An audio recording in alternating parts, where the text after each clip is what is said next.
ஹெல்தியாக டேஸ்ட்டாக நேந்திர பனானா இனிப்பு சுழியம். இந்த ரெசிபிக்கு ஒரு பனானா இருந்தால் போதும்.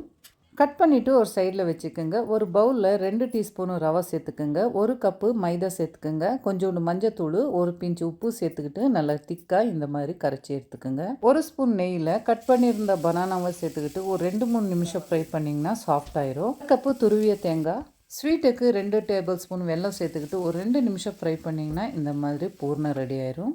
பூர்ணம் நல்லா ஆறின உடனே உங்களுக்கு பிடிச்ச சைஸில் இந்த மாதிரி பால் மாதிரி உருட்டி வச்சுக்கோங்க.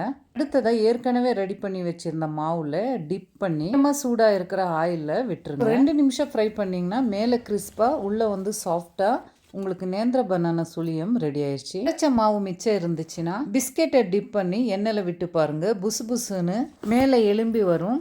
2 பக்கமும் நல்ல கிறிஸ்பாக ஃப்ரை பண்ணி எடுத்துக்கோங்க. கிறிஸ்பாக உள்ளே சாஃப்டாக பிஸ்கெட் பஜ்ஜி கூட ரெடி. வாவ், 10-15 மினிட்ஸில் 2 டைப்ஸ் ஆன ஸ்நாக்ஸு டேஸ்ட் பண்ணி பார்த்தா சூப்பர். நீங்களும் ட்ரை பண்ணி பாருங்கள்.